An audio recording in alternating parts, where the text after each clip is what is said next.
Jean, chapitre 4, verset 1.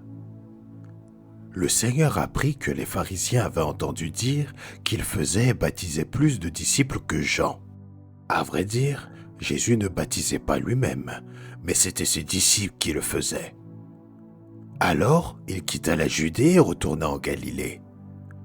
Comme il devait traverser la Samarie, il arriva dans une ville de Samarie appelée Sychar, près du camp que Jacob avait donné à son fils Joseph. Là se trouvait le puits de Jacob. Jésus, fatigué du voyage, était assis au bord du puits. C'était environ midi. Une femme de Samarie vint puiser de l'eau. Jésus lui dit « Donne-moi à boire ». En effet, ses disciples étaient allés à la ville pour acheter de quoi manger. La femme samaritaine lui dit « Comment ? Toi qui es juif, tu me demandes à boire, à moi qui suis une femme samaritaine ?» Les Juifs, en effet, n'ont pas de relation avec les Samaritains.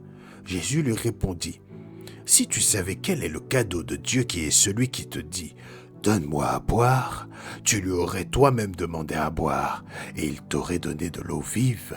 « Seigneur, lui dit la femme, tu n'as rien pour puiser, et le puits est profond. D'où aurais-tu cette eau vive ?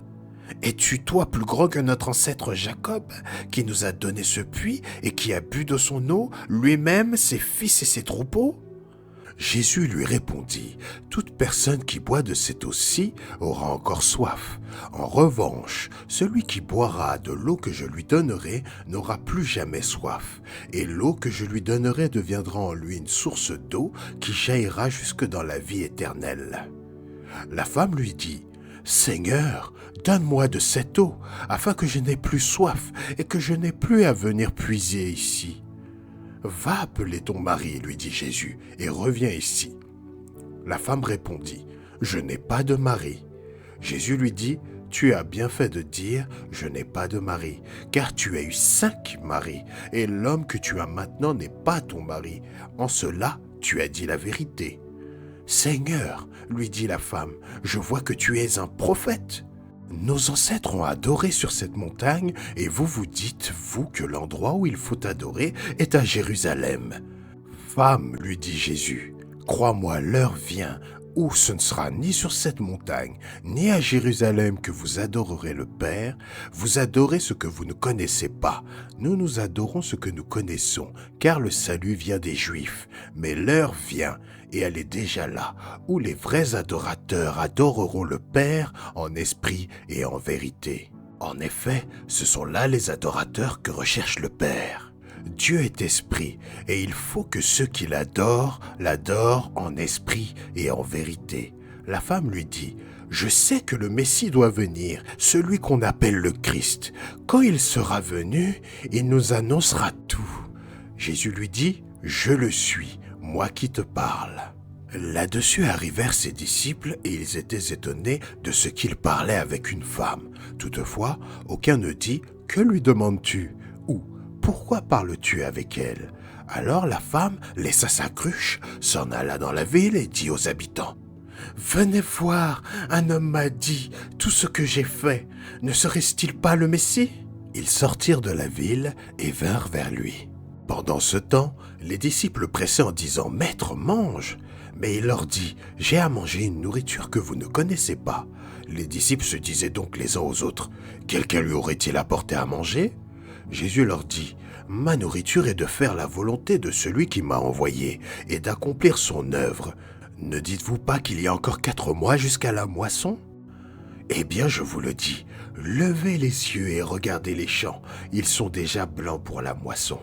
Celui qui moissonne reçoit un salaire et amasse du fruit pour la vie éternelle, afin que celui qui sème et celui qui moissonne se réjouissent ensemble. En effet, en cela cette parole est vraie.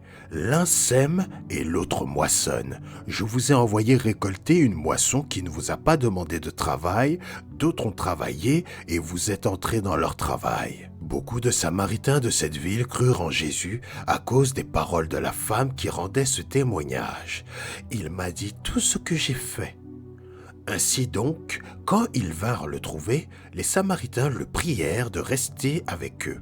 Il restait là 2 jours. Un bien plus grand nombre crurent à cause des paroles de Jésus, et il disait à la femme, « Ce n'est plus seulement à cause de ce que tu nous as dit que nous croyons, car nous l'avons entendu nous-mêmes et nous savons qu'il est vraiment le Messie, le Sauveur du monde. » Après ces 2 jours, Jésus partit de là pour se rendre en Galilée, car il avait déclaré lui-même qu'un prophète n'est pas honoré dans sa propre patrie. Lorsqu'il arriva en Galilée, il fut bien accueilli par les Galiléens qui avaient vu tout ce qu'il avait fait à Jérusalem pendant la fête. En effet, eux aussi étaient allés à la fête. Jésus retourna donc à Cana en Galilée, où il avait changé l'eau en vin. Il y avait à Capernaum un officier du roi dont le fils était malade. Quand il apprit que Jésus était venu de Judée en Galilée, il alla le trouver et le pria de descendre guérir son fils, car il était sur le point de mourir. Jésus lui dit, « Si vous ne voyez pas des signes et des prodiges, vous ne croirez donc pas ?» L'officier du roi lui dit, « Seigneur, descends avant que mon fils ne meure. »« Vas-y, lui dit Jésus, ton fils vit. » Cet homme crut à la parole que Jésus lui avait dite et s'en alla. Il était déjà en train de redescendre lorsque ses serviteurs vinrent à sa rencontre et lui dirent, « Ton fils vit. » Il leur demanda à quelle heure il était allé mieux et ils lui dirent, « C'est hier, à 1 heure de l'après-midi, que la fièvre l'a quitté. » Le père reconnut que c'était à cette heure-là que Jésus avait dit « Ton fils vit ». Alors il crut, lui et toute sa famille. Jésus fit ce 2e signe miraculeux après être revenu de Judée en Galilée.